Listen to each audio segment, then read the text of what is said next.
Welcome to today's episode, brought to you by the Women in Medicine Summit, a transformational CME conference happening September 13th to 14th at the Drake Hotel in Chicago.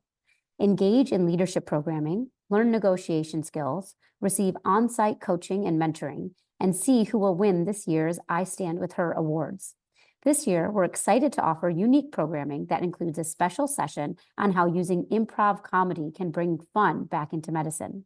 We also have financial sessions tailored to help you navigate the complexities of personal and professional finances. Discover ways to advance into leadership roles, combat burnout, and either reignite your love for your current role or find joy in a new career path. Don't forget our Friday evening gala, a highlight this year you definitely won't want to miss. Register now at womeninmedicinesummit.org and be part of the movement that is shaping the future of healthcare.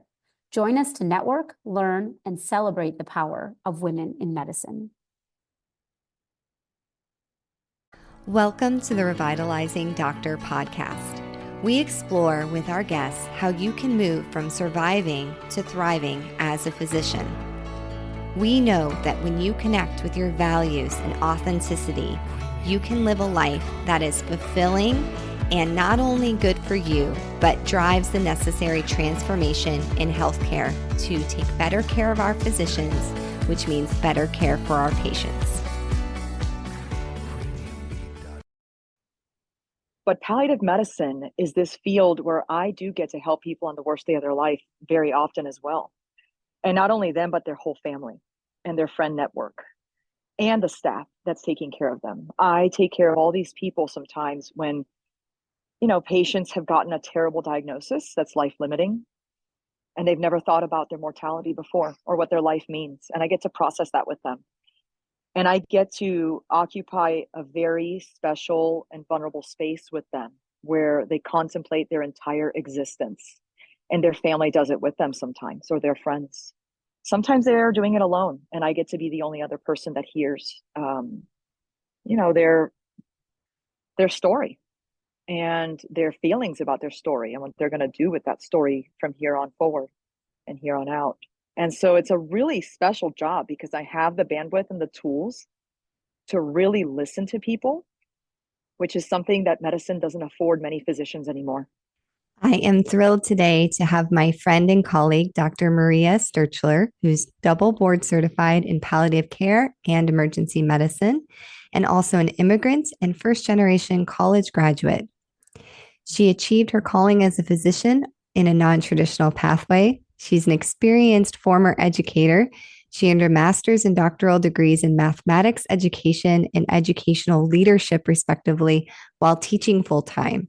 Her doctoral dissertation addressed the gender gap in STEM fields and rekindled her desire to become a physician. Previously an avid runner and cyclist, Maria was a 3-time Ironman competitor. These days in her spare time, she enjoys hiking and biking with her husband and children. Her passions include mentoring pre-health study students, empowering women in leadership, STEM, and medicine, and improving access to healthcare in marginalized communities. Maria, my goodness, it's been way too long. I'm so happy to see and hear you. Thank you so much, Andrea. The honor is all mine for being here. I really appreciate you inviting me. This is so wonderful. And for our listeners, we are catching Maria on her lunch hour while she's doing palliative care. So you may hear a siren going by or some other sounds that are very familiar to us as physicians. So I'm going to just go with it because I'm really happy that our schedule is finally coordinated that we can talk on the podcast. Absolutely. This is incredible to finally get to hear your voice. So we had a few hints about your story, but I'd like to hear a little bit more. How did you go from having a PhD to wanting to go to medical school? It just seems to me like you had this whole career and that was so much work. And then you pivot and go to medical school. Can you tell us a little bit about that decision? Absolutely. It's a common question I get, especially when I meet trainees, because their whole training path is ahead of them in their career. And for me now, it's retrospective, and I look back and I see the serendipitous moments that got me here. Most people don't know this, but even though I come from a family where there are no physicians or medical professionals, I knew when I was 2 or 3 years old that this is my calling to be a physician. And everything I did in my life, whether it was checking out books from the library about the human body or participating in electives related to science and STEM fields or pursuing the pre-medical magnet at my local public high school, all things were pointed to a path as a physician when I got out of college. And my first day of university, I got talked out of the field. I had a math professor who told me that I just wasn't going to make it. He felt that my skills weren't there. And my own inadequacies, of course, were ringing loudly in my head. And imposter syndrome is something I can definitely relate to because I've had that probably for most of my life and still struggle with it on some days. And so I moved to my second choice major, which is education. I've always had a passion for education. And I feel that education is something that I still tell people is a liberating force for most of us who are fortunate enough to secure an education in our lifetimes. It can completely and radically change your life and your quality of life if you're so fortunate to be afforded an education. So I wanted to give other people the gift of education. And so I majored in elementary education, as you mentioned. And when I graduated, it was in the middle of the winter. I had AP credits from high school. And so I graduated a semester early from college. And there were no jobs in elementary education. And so I got stuck teaching at my old high school, which was wonderful because I loved it. And my principal was still there and he remembered me and he hired me on. But the only position he had was in mathematics. So I became a mathematics teacher, not of my own will and desire, but out of necessity for paying bills upon graduation. And, again, this is where I mentioned serendipity plays such a role in my life. I grew to love math by teaching it. I grew to understand it, finally.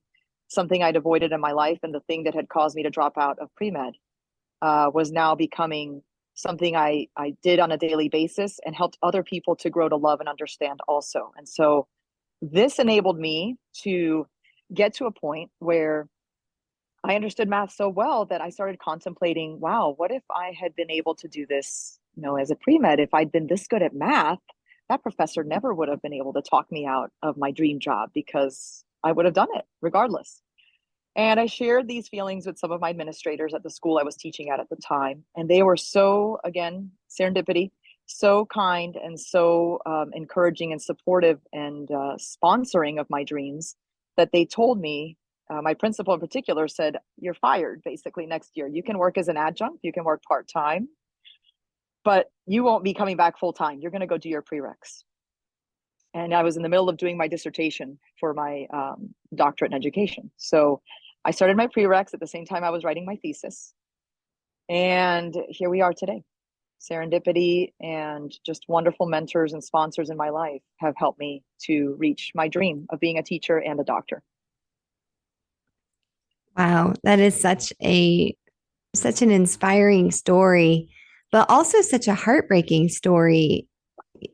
What would you say to that teacher? Or, we interact with people all the time, and I wonder if that teacher even remembers saying that to you. But what would be your advice for all of us that are interacting with people and making comments like that?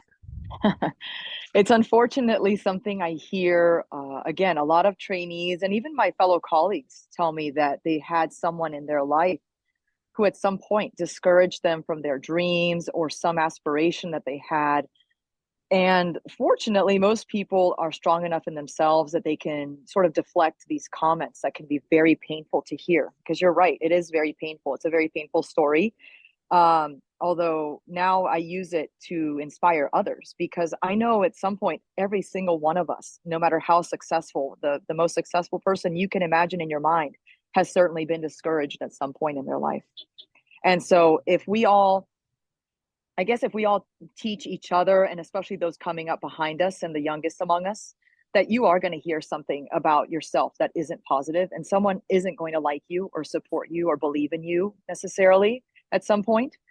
But if you have the right people around you, you can definitely, overcome those inadequacies, those feelings that are provoked by those comments. as far as what I would say to him, I would, in some ways, I would thank him, Andrea. It wasn't great in the moment. It was definitely one of the most painful days of my life, being told that. I can remember it vividly. And I can remember how I felt for, the weeks and months after that moment. It was awful. It was something, I had to reckon almost existentially with myself about, am I really this person that is supposed to do this calling that I thought I had? But now I would thank him because I have gotten to do so many things that I wouldn't have ever been able to do if I had gone straight through on the pre-med track. Um, the people that I've met, the family I now have, the partner I now share life with, none of that would have ever happened if I'd gone straight through. So maybe it was the universe's plan for me, or destiny, or God, or whatever it is that we each believe in that kind of dictates our destinies. But I would thank him because in a way he did. He gave me something very rich and very full, which are the experiences that I've had. But I also struggle with the fact that I know he affected other people in the same way, I'm sure. And maybe those people didn't have such a nice ending to their story. They didn't get the second chance that I got. So I always tell people who are in these very important roles, whether it's a physician or whether it's a teacher or a counselor or any of us, anybody who's got somebody looking up to them, and we all do, always try to be positive and spread those good vibes to other people, and always try to lift people up, because you never know when you're catching someone, if you're catching them on a day where they're particularly vulnerable or sensitive to comments or feedback. And it's important to give honest and direct feedback to help people grow, but it's also couching that in a way that helps them get empowered and not, feel helpless or feel inadequate. Yeah, I think that's such an important message. And, it's so bizarre to me because math isn't really that important to be a doctor. I mean, as long as you can do basic algebra, you can be a doctor. So it's just so unfortunate to me that I think sometimes we have to remind ourselves that, we're only seeing people. Our view is very limited a lot of times with these interactions. So sometimes we say something and it's really not that informed. And I really think about that now with residents. I can think back to a situation where I was very hard on a particular resident a number of years ago. And looking back on it, it's like, it really wasn't my place to have such an outsized voice. I could give feedback about an observation, this is what I saw, this is, what I'm concerned about in this particular interaction, but I don't have the whole pie. That's what kind of committees and the way we have feedback for residents is designed. So I'm a lot more cautious now when I give feedback about, I can only really tell you about this one interaction or this one shift that we worked, and I'm not really going to try to extrapolate that into your overall performance. That's so wise. That's a really good way to approach it. And I totally agree with you, because I've definitely had that feeling sometimes where I work with someone and I'm like, oh gosh, this person's tough. But again, like you said, it's a very limited perspective. We're only seeing that person in this sort of role they're in this very limited time that we're spending.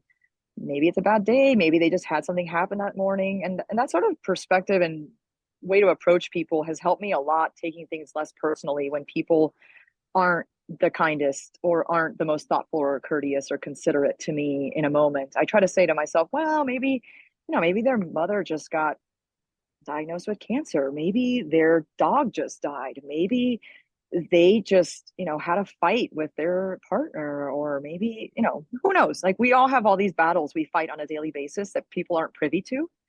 And so I think if we all take that approach, like you are, Andrea, with your trainees and with your colleagues, of being a little bit kinder and not, as my mentors have taught me, don't climb the ladder of inference so quickly. It really does help you feel better overall, because you don't take things personally, and you're overall just a more positive person and nicer to be around. So it's kind of a win-win. Oh, I love that. Well, I want to pivot a little bit to your time in residency and doing emergency medicine. And how you ended up in palliative care. So it's a little bit of read my mind, but I think you know where I'm going. Yes. Yes. And almost everyone, it just happened today, actually, this morning in the ICU. One of the ICU doctors was like, "Hey, Maria, I just found out you're an ER doc. What's up with that?" And it's sort of the perspective a lot of people get when they hear that I've mixed our two fields, emergency medicine and palliative care. They seem really different on the outside, and in some ways they are. But they're a lot more similar than meets the eye. And I think that's why my work is so rewarding, because when I signed up for emergency medicine residency in medical school, when I was thinking about what I was going to pick, I said to myself, you know what? That's the place where I've been able to help the most people on the worst day of their life. That's what I want to do. I am cut out for that. I am cut out for dealing with drama and crisis and stress and making difficult decisions in a challenging situation. So that's what I did, and I loved it. And I love my training. And I was, again, this morning when we were talking in the ICU, I was telling them how I miss doing that full time sometimes, because I miss the procedures, and I miss seeing so many people and helping so many people in one shift. It's just, I don't know, emergency physicians are some of the unsung heroes, I think, in medicine, because they work really hard. They put their heads down and they scrap together whatever resources they have at their disposal to get impossible jobs done. But palliative medicine is this field where I do get to help people on the worst day of their life very often as well. And not only them, but their whole family and their friend network and the staff that's taking care of them. I take care of all these people sometimes when, patients have gotten a terrible diagnosis that's life limiting, and they've never thought about their mortality before or what their life means. And I get to process that with them. And I get to occupy a very special and vulnerable space with them where they contemplate their entire existence, and their family does it with them sometimes, or their friends. Sometimes they're doing it alone, and I get to be the only other person that hears, their story and their feelings about their story and what they're going to do with that story from here on forward and here on out. And so it's a really special job because I have the bandwidth and the tools to really listen to people, which is something that medicine doesn't afford many physicians anymore. And so I love it. It's something I used to do as a resident. I'd get in trouble for it all the time. And I'm sure if any of my mentors or my, former colleagues are listening to this now, they probably are laughing and shaking their heads because they remember I would get in trouble all the time. Maria, you're spending too much time in that room. Maria, why are you talking to that patient again? And sometimes I'd get dinged on my evals for doing, quote unquote, social work. But emergency physicians are primary care doctors, social workers, case managers, sometimes family members of patients because they're alone. So it's something that's been great. I've been able to sort of put together all the passions that I came into medicine with the skill set that I have as an emergency physician, and help make decisions really rapidly in some cases where there's acute crises, and be a little more slow and thoughtful about it when I have the time and the patient has the time. But yeah, that's sort of, I don't know if that answers the question fully, but that's my take on how it works. Yeah, no, it's absolutely beautiful. But I do want to dig in a little bit on what you're doing now. And so you did emergency medicine residency, and then you went into the palliative care fellowship. Do you do any emergency medicine shifts right now? Full-time emergency medicine, no. I do emergency medicine shifts, but as a palliative physician embedded in the ED. But no, as just the ER doc on shift, on call, no more of that, unfortunately. COVID played a bit of a role in that with the timing of everything in my fellowship and in my training. And then partially this work has really pulled at my heartstrings in such a way that it's just all encompassing now for me. And I really love it. So I want to just take a moment to kind of dig in. And when you say, effectively you've left emergency medicine, and I know we've talked about this a little bit. What is happening in emergency medicine that ultimately you've decided that it's not in line with your boundaries and it's not workable right now? Stay tuned. We'll be right back. Are you a physician mom with school-aged children feeling utterly exhausted? My friend Dr. Sheeta Shaffi invites you to take a little time this summer to join her in a small, intimate group for meaningful conversations. Dr. Shaffi is an emergency physician, coach, and mom to 8-year-old twins. She understands firsthand what you're going through. This isn't a pizza party or a yoga class. You'll meet for 2 one-hour sessions twice a month starting in July to help you move out of exhaustion, let go of mom guilt, and live a life you're not only proud of, but can truly enjoy. Connect with her on LinkedIn or Instagram at Sheeta Shaffi to learn more. Sheeta is spelled Shideh, and Shaffi is spelled Shafie. You can also check the show notes for a link so you can connect with her there as well.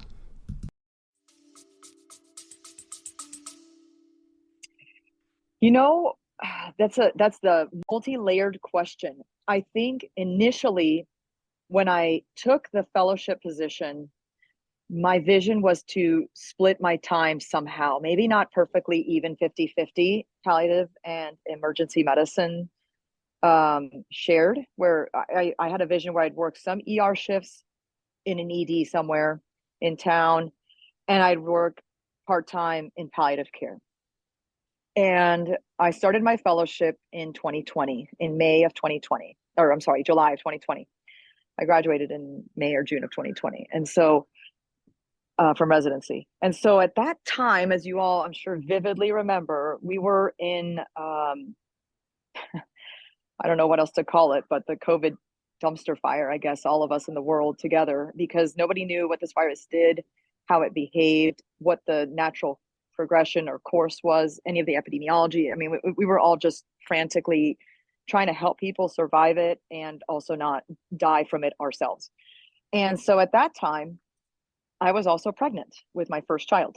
And as I've shared in other forums and in other presentations, and Andrea, you're intimately aware of this because I shared a lot of it with you, I was going through fertility treatments to have this baby. And so this was a very expensive and very hard fought little fetus I was carrying. And so I checked out of the ED when COVID broke out and it got really scary. And I said I would make up my missing shifts from residency once on the back end, once I'd had this child, because I didn't know what it would do to her. And with Zika and what we went through with that, I couldn't risk it. So I picked her above all else in my life at whatever cost it would cost me. And I was fortunate enough that my program director and my fellowship directors were super gracious and wonderful people and allowed me to put my family ahead of everything else in my life. So I did. Then I went back into emergency medicine with a different perspective and during the time of COVID. And so again, as your listeners are probably much more aware than I am, ED shifts took on a whole new life. You couldn't eat for 12 hours. You had an N95 plastered on your face with wounds in your nose and cheeks from the metal strip. You were recycling said N95s because we ran out of PPE at some point. And so on and so forth. I don't have to reiterate all the struggles everyone went through with COVID in the ED, but they were numerous. And I'll say this much, trying to beg people to give you work when there was no work to be had, and facing those sort of challenges on the shifts themselves as a nursing new mother post cesarean section was not a picnic. And so, you know what, that kind of turned me off. That was kind of phase one of me shutting down with EM. Time went on, I got through fellowship and I still worked urgent care because there was work to be done in urgent care as I had started that moonlighting during residency. And so I continued that. But then I got my position as a palliative care physician. And emergency medicine is a beautiful field and we do incredible things that no one but an ER physician can understand. But the quality of life is also one that nobody but an ER doctor would understand how hard it is. And when I got some semblance of routine back into my life, I have to say that as again, a new mom and a healing human with a very scarred body for not just pregnancy reasons, but before that, I put a lot of miles on my body with Ironman and things like that. The physical nature of the work and the demand on the mind and body, you know, overnights and all the other things that go with that, shifting of diurnal rhythms and stuff like that. It was really hard for me. I'm getting close to 40 years old, and each year I get closer, it definitely, the toll of the recoveries is harder for me, because I was not always a night owl person. I mean, I like staying up, but I don't think well at 3 o'clock in the morning. Um, so yeah, just a combination of all those factors. I think COVID started it. I was forced out and I couldn't get any moonlighting shifts. And so that took away from my skill set. And that was kind of the third big piece I was going to touch on, is being away from emergency medicine during that year where we had that total rearrangement of, people not coming in anymore, physicians and practitioners being cut shifts because nobody was, the volumes were so low, nobody was coming in unless they were truly dying, that nobody wanted me as a moonlighter. Nobody wanted me as a per diem. And so I lost a lot of my skills that I was practicing on a daily basis. And doing emergency medicine when you're rusty doesn't feel good.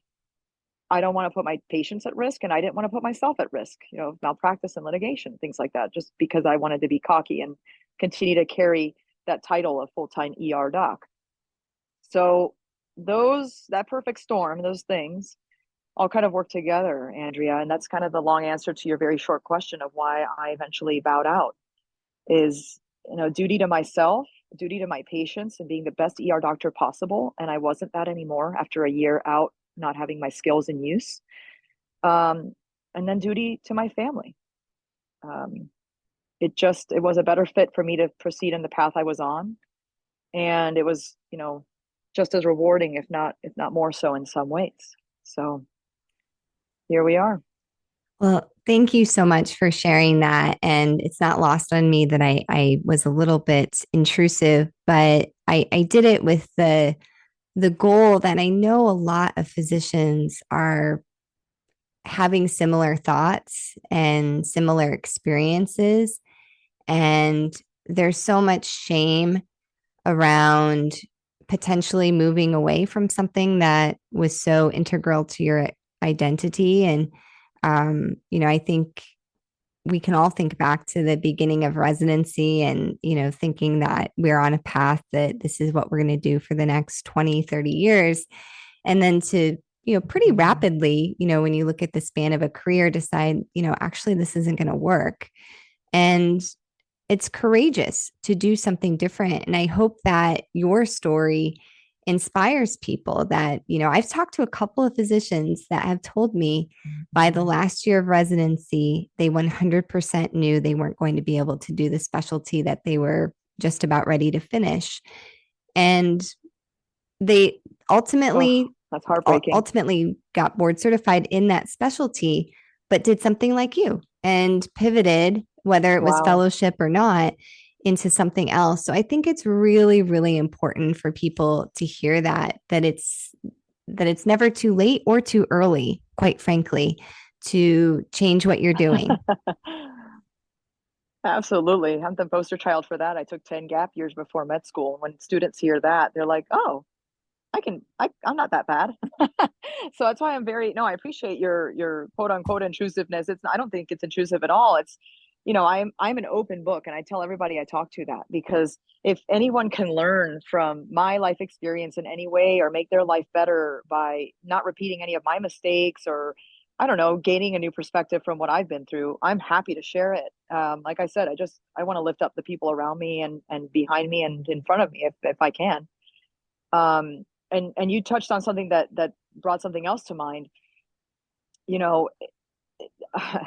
There are a lot of people in our field, and you asked me what's wrong with emergency medicine, and I talked about what was wrong in it for me, but there are things that that in our field are happening around us that we have no control over, and it's taking away the fire in a lot of ER physicians' hearts and minds. The corporate stuff going on. Don't even get me started on that, because I talk about it with my team a lot, because they're not aware of some of those things that are going on because they're not ER physicians, and it's happening all across medicine. Some of the violence that we've talked about, Andrea, you and I, being attacked on shift, that's something, no other professional, is going to have to face some of the things that trauma and EM physicians face on shift, getting attacked physically, verbally, emotionally by the people that they're taking care of. then just some of the practices, different groups are doing different things. And I think some of them are not sustainable. And like you said, it's driving some people out. Some people are cut out because their biology fits the bill. And some of us, like I kind of alluded to, as we get older, it's harder to bounce back, or maybe the overnights aren't as great. And so that's why, some of the older doctors end up, kind of senioring out of it. They pass it on to the younger ones, things like that. I think a kind of a reworking of medicine is coming up on the horizon, and I don't know what it's going to look like. But I think if more and more physicians keep leaving, as we've noticed is happening after COVID, we're going to have to recontemplate how medicine is practiced in this country. And I think emergency medicine is in the midst of that right now. We're kind of reckoning with our best practices, so to speak. And I heard one of your other guests on your podcast talk about hazing, and yeah, it seems like a lot of medicine is that. We just do things this way because that's how it's always been done, and you have to prove that you're tough enough, whether it's healthy or not. And yeah, maybe it's time to rethink a lot of this stuff. I definitely don't have all the answers, but I found a way to still get down into the ED and interact with and greatly support my acute care practitioners on a regular basis, still be part of that environment. But of course, I'm not driving the ship anymore, which, like I said, I do miss sometimes. But it's a wonderful collaborative atmosphere that we have at our hospital with the ED team and our palliative team. And so I'm just thriving in it because I get to put my feet in both worlds every day. And it's really fun and it's really rewarding. Hi, friends. Are you enjoying this podcast? It would really help us if you take a moment and like and review us on whatever podcast platform you're listening to. It helps other people find us and grow our audience.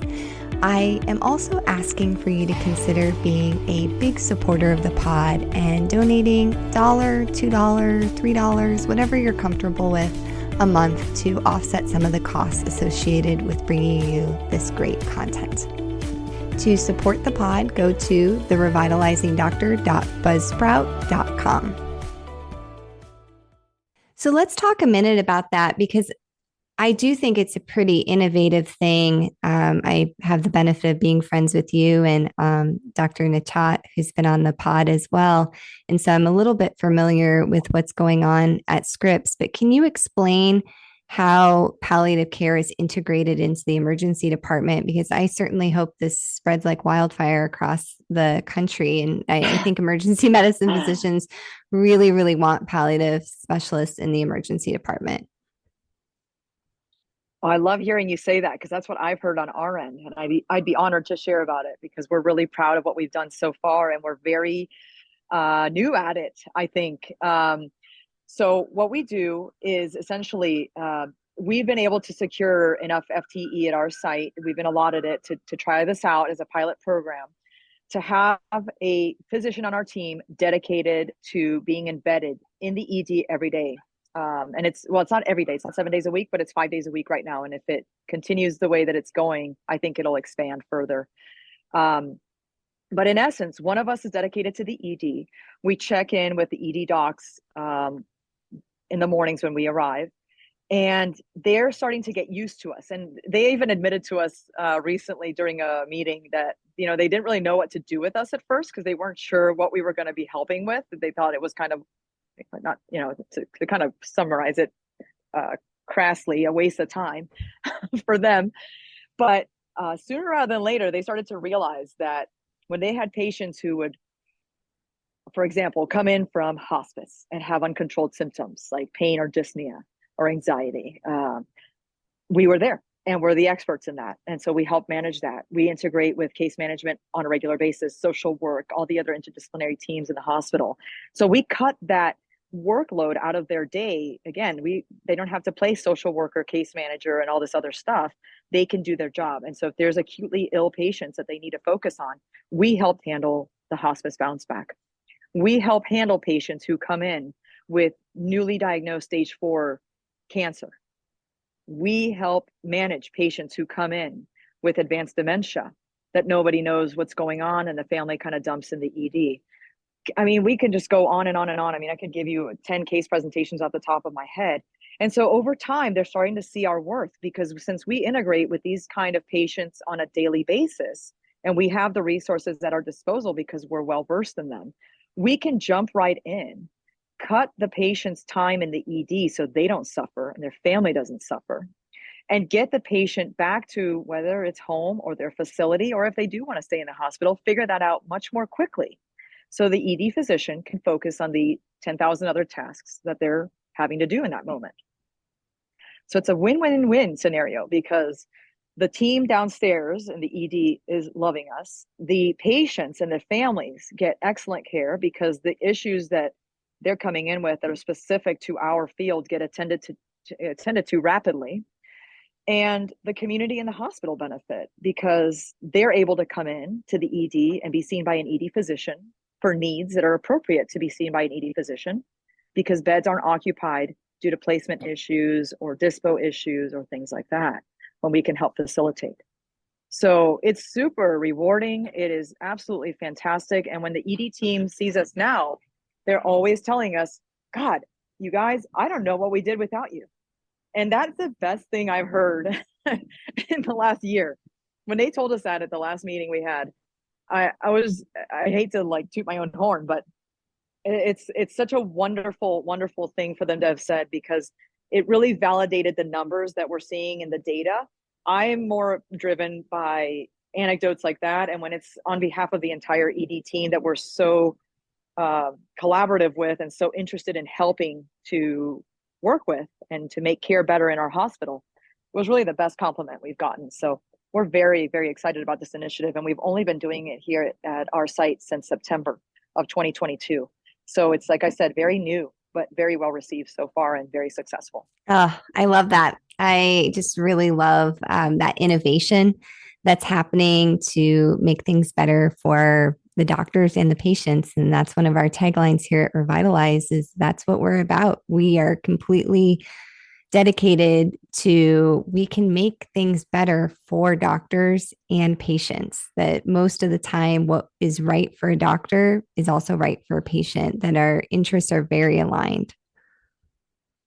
Absolutely. And if we help to reduce burnout as another side measure, I mean, again, as an ED, as an ED physician myself, I am so honored to be part of something that benefits my colleagues because, I have to say, when I left the field as a full-time EM physician, I did have to grieve. And I think my fellowship year helped a lot in processing that because I had to give up that title, EM physician. That's so hard fought. It's so hard won.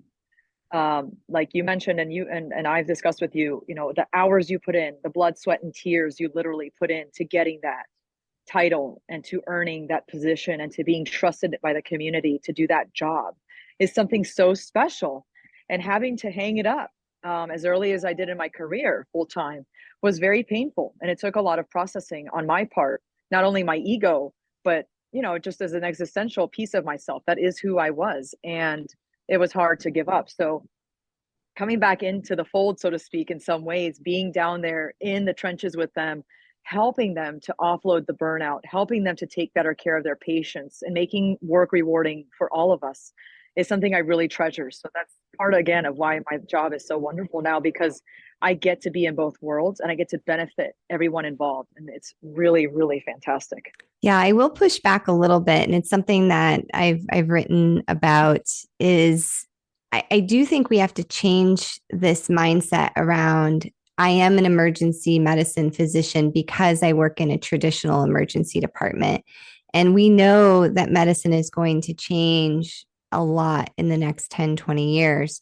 So I really view emergency medicine residency as a foundational specialty that you can do and go into a number of different fields, including working in what we think of as a traditional emergency department. But I think as people progress throughout their career, that quote unquote traditional emergency department will become a less frequent thing that people are doing mid-career and later stages of their career.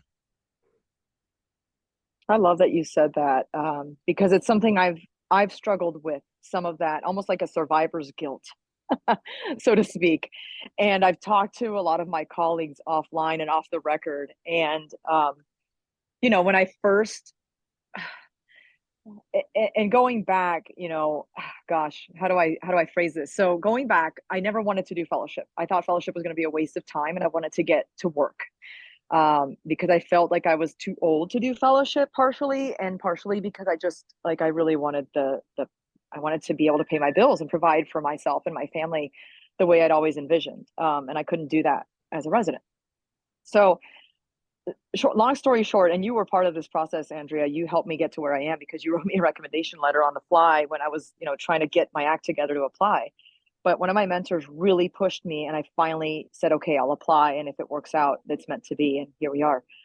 But then I felt this sort of survivor's guilt because, like you mentioned, there are people in emergency medicine and other fields who get to the end of training and go, God, I can't do this forever. And I was fortunate enough that it worked out for me serendipitously again. This word always comes up. It's like the title of my life. Serendipitously, I got pushed into doing fellowship and encouraged and motivated and cajoled, and I finally complied. And it worked out being, an amazing decision for me because it's fit great into my life.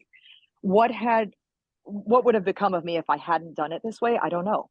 But I do have a sort of survivor's guilt, and I've met some people who I used to work with, like I said, off the record and kind of offline, and they'll say things to me like, I was kind of jealous of you because you did that, you got out, you found a way out, and I was stuck here behind you or next to you or in front of you, and I didn't. And I gave you a hard time about having the cushy schedule or the cushy life compared to me. And they admit to me, it's like because I was jealous of you and I couldn't see a way to get it myself. And it makes me sad to hear that because that's the last thing I want to do is feel like I just, got out and left everyone behind in a burning building. But part of me does feel like that sometimes because I was really lucky. And in some ways, emergency medicine is a bit of a burning building. There's a lot of crises going on that we need to face and are being dealt with by leadership and people, in charge. But some things still aren't being handled. And I hope you're right. I hope things change radically for all of us in the future because I think it has to. Yeah, it's a great link to the episodes that are going to come out before this one. So if you're tuning in now and you haven't listened to the episodes with Dr. Jillian Schmitz, I really hope you'll go back and listen. And in part 2 of the interview with Dr. Schmitz, we talk about a new initiative by ACEP, the American College of Emergency Physicians, to accredit emergency departments. And part of the thought process with that accreditation is really establishing boundaries. I mean, that's the word we use here at Revitalize, and it's a word that's been missing from emergency medicine. We've had the mindset of, there's a famous book called Bring 'Em All In. That was our mantra. Yeah. We can do it all, and I can do it all, with MacGyvering my way through. I don't need this. I don't need that. And where has it got us? And more importantly, where has it got our patients? Absolutely. And it's something you have to look at on an individual basis too. And it's something that, again, doing the job I do now, I talk to people sometimes at the end of their life, quite often, in fact. And, I tell a lot of people this, but no one really talks to me about their work or their accolades or their bank account or their titles. They talk about their relationships. They talk about their experiences and their memories, their fondest memories. And usually it involves travel or time with family or a little of both. And doing my work has caused me to refocus my own priorities. I already had them because I think my life experience allowed me to be a little bit more wise that way and mind my own boundaries, both in medicine and in training, but outside of them as well. And, not feel obligated to toxic requests or to negative influences. If I felt that I owed someone something, I started to become more comfortable in my own skin to say, you know what, I don't have time for that, or I can't do that. And it's another thing in emergency medicine, like you mentioned, we just give and give and give so much, and we just make it work. And in the end, we aren't feeding ourselves. We aren't using the restroom regularly. We aren't sleeping right. We aren't exercising sometimes. We aren't doing the things that bring us joy because we don't have time, or we say we don't have time. And yeah, it's really important to step back from all that periodically and reassess what you're doing with your time, because, we only get this one wild and precious life. And I don't know if we should be, always doing the things that we're doing. Wow, that's very powerful. Well, I know you have to get back to seeing palliative patients, and they're so lucky they get to interact with you. Do you have any? I mean, that certainly was a great parting thought and wisdom, but anything else maybe for the physician that's starting to tear up a little bit right now and just feel like they're stuck and they're really not sure what they're going to do. They're not happy driving into that next shift. I think that I would give them a huge hug, first of all, and getting the tears out is really important, because if you keep them in and you stuff in your feelings, it's just toxic inside of you. So get it out. And then once it's out and you have a clear mind, sit down with whatever you sit down with, a piece of paper, a computer, tablet, whatever, and make a list of the things that matter in your life. And I have my patients do this with me sometimes when they're very confused about what next steps to take in their own plan, in their own life. And write down the things that matter to you. And then write down the things in another column that you're spending time on, the biggest chunks of time. Where are they going? And then it's a matter of figuring out what skills you have, what passions you have. And sometimes this involves talking with a really trusted friend, with a family member, with a partner. There's no recipe for this, but I know I've sat down in those key moments in my life when I was very frustrated and confused, and sort of had a come to Jesus talk with myself about what really mattered and what I really wanted. And then went to my most trusted allies and shared with them what I was feeling and thinking. And sometimes they would come up with an idea I hadn't considered, and sometimes they would help me with an idea I had come up with. And, part of this happened with me in residency. I think my mentors looked at me and saw that unhappy person who was so frustrated she couldn't sit and spend 30, 45 minutes with a patient on a shift, because there just isn't the time. There's too many people coming in, and there's too many forces around us that will not permit an ER doctor to sit there with someone for that long, even if they desperately need that time from a physician. And that mentor was wise enough to say to me, Maria, you need to think about fellowship, because there's things that you can do that can cater to that need to be with patients and to support them in the ways that only you can with the skill set that you have. But you can also continue this work. And, it wasn't like a one-day thing. It was a process. And so that's what I would tell someone if they're really frustrated right now, is to start that process, to take the leap of considering what else could life look like. And some people would say, well, my finances wouldn't allow it. Well, you'd be surprised. There's ways to be creative that way too, and make a different plan. Some people would say moving isn't an option, or my family, routine is set, whatever it is. There's always going to be reasons that we can't make big changes in our life.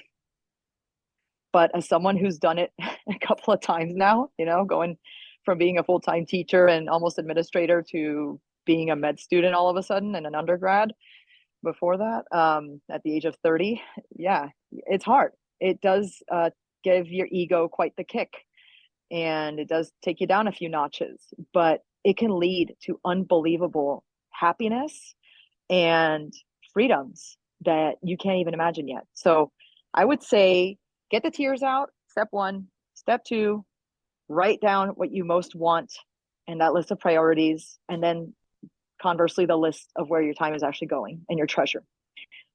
And then third step, go to someone you really trust and start processing this and finding a plan, because there is a way out for all of us. If we really want out of what we're currently doing, there's always another way. Medicine is choose your own adventure. And sometimes we're just not aware of the adventures that are at our disposal. So someone has to help you see it. And that definitely happened for me. So I know it can happen for other people. Oh, that is so beautiful. I love that. Medicine is choose your own adventure. Oh, that's beautiful. Maria, this has been an absolute joy having you on the podcast. And I'm so happy for you. And the work you're doing and the patients that you're touching and the colleagues that you're touching, I'm just incredibly thankful for everything that you do. Well, I thank you as well, because that means the world.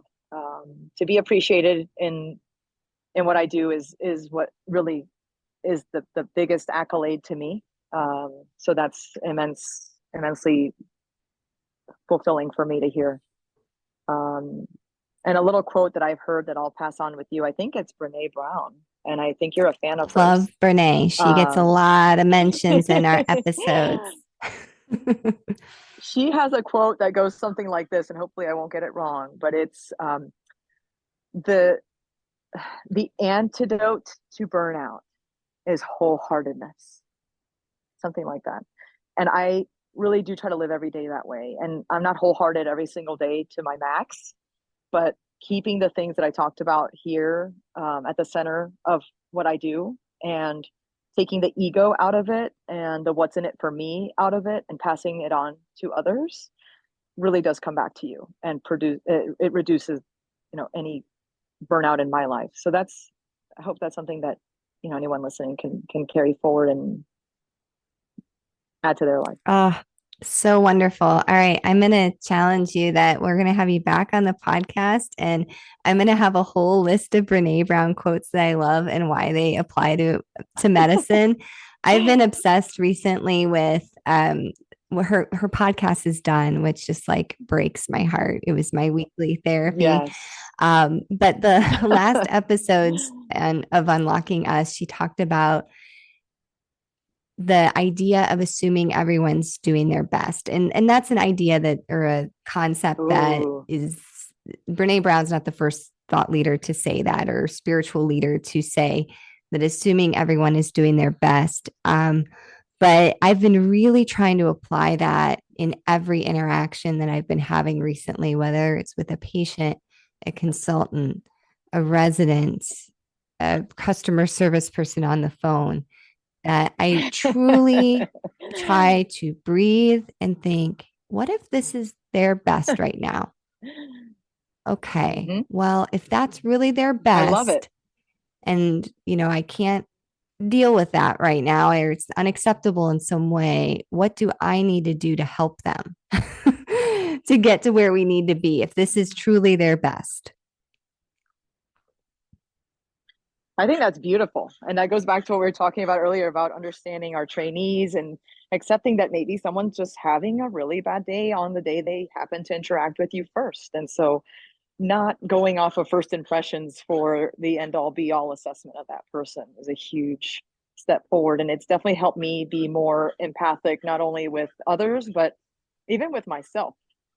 And it's healthier because I get upset a lot less. So I think that's brilliant, Andrea. And anytime you want me back, I am all yours, my friend. Just let me know. This is absolutely wonderful. And I had a blast with you. Well, awesome. Well, thanks, Maria. And we'll take you up on that. We'll have you back soon. I just love this episode with Maria, and it really highlights what we're trying to do here at Revitalize. As Maria shared, this very innovative program that Scripps is doing with having palliative physicians embedded in the emergency department. And I hope Revitalize can be that space where we share innovations, we push back against the narrative that all is lost, and that together this community can come together and share innovation, support each other, and make healthcare better. On that note, I hope you'll consider joining our Women Leadership Mastermind that's going to start later in February. This is designed for women physician leaders, which will provide resources, support, and accountability to break through barriers, increase your influence, and achieve your goals. The mastermind format will help you see challenges in a new light and offer many new perspectives so you can overcome the toughest challenges with success and gain more leadership presence. We'd really like you to learn more about this. Send us an email at revitalizmm.info@gmail.com to set up a personalized consultation with myself or Dr. Linda Lawrence. We are very happy to have you as listeners and friends of the pod. I hope you're having a wonderful week, and we look forward to seeing you again soon. Thanks for listening to the Revitalizing Doctor podcast. This podcast is brought to you by Revitalize Women Physician Circle, founded by Dr. Linda Lawrence and Dr. Andrea Austin, your host.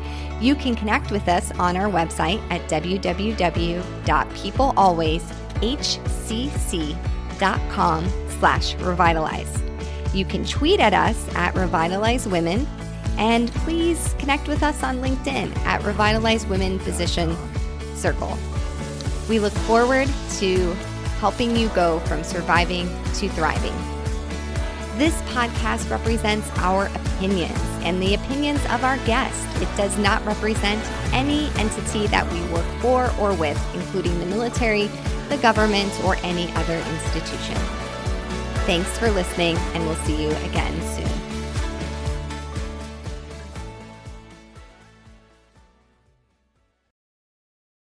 Hi, it's Dr. Risa E. Lewis, dropping in to tell you about a book that Dr. Adara Landry and I wrote.